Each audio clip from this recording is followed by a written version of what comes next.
immediately I focus on this topic, I see people of all levels, but especially I see people at the very bottom of society, the ones who are normally excluded from development. If you ask me to define it, I would say, well, this is the kind of development that is pro-people, pro-poor, that puts people first, and that therefore includes people, whether they are individuals, in groups, or in communities. This is the kind of development. You know that for a long time, we have been talking about development from top to bottom. So development has been top, bottom. All decisions have been top and then pushed downwards without the involvement of the people.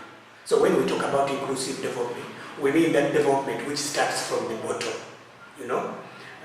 and feeds in to the top, where decisions are made more or less in partnership, not only from the top, but with all stakeholders involved in the decision making. Yes. What is inclusive development? This inclusive development, it values the contribution of all stakeholders from top to bottom. It values, it is sensitive to the needs, the fears, and the concerns of all stakeholders. Donors have their fears, they have their concerns, and they have their own needs. Governments have their fears, their needs, their concerns.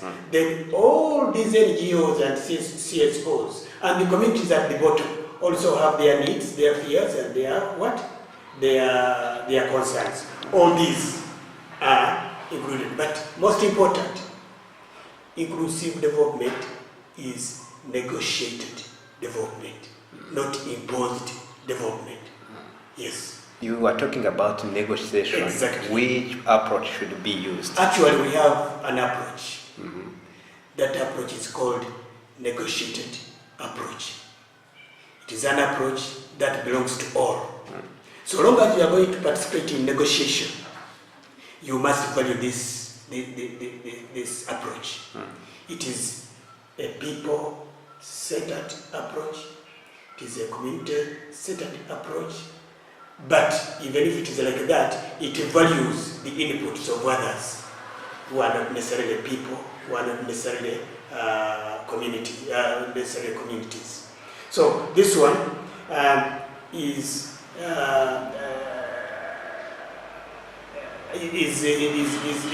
an approach which actually empowers the disadvantaged, which actually powers people. It actually assures that power is delegated to the people and power is devolved.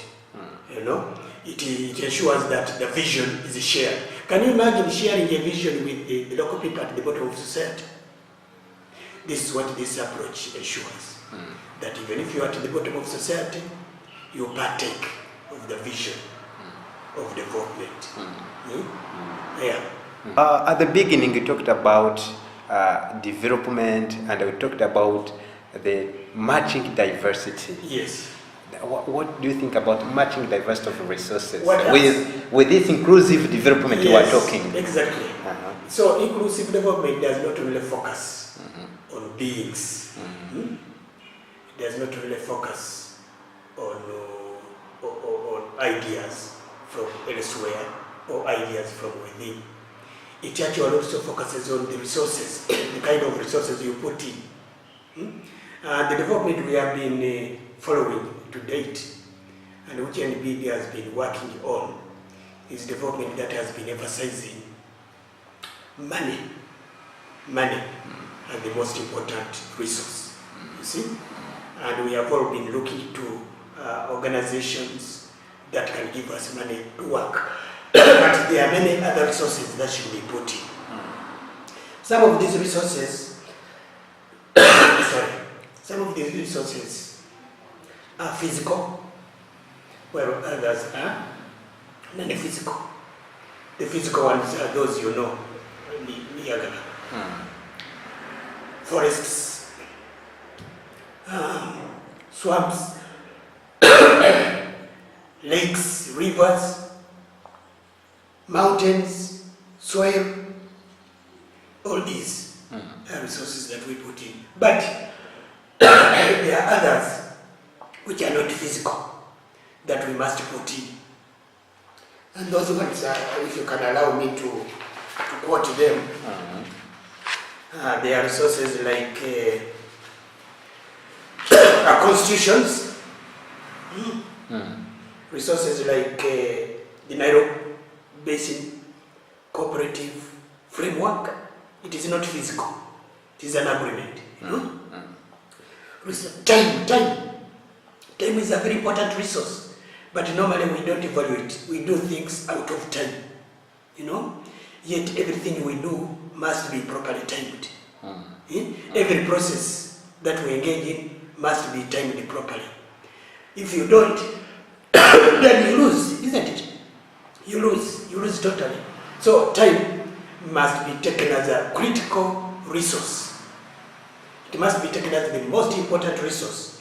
Then cultural resources. Many of these resources you see are there because our cultures conserved them. But then we don't value culture. Culture as a resource. Are you getting me? Yeah. Climate resources. God or nature gave us climates. But the way we do things, the way we plan, the way we implement projects, we don't usually take account of the kind of climates we are working in. Yet, if you take account of them, then you do things properly. You will not be disappointed. Many projects are failing because of climatic change, as you know, isn't it?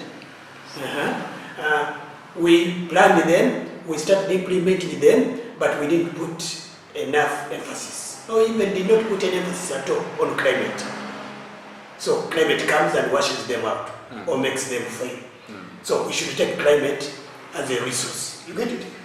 Then our political resources, we are not using them properly.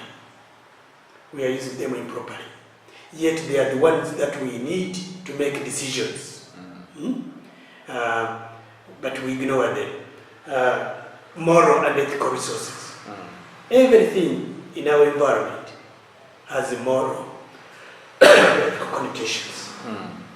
But we don't use these resources.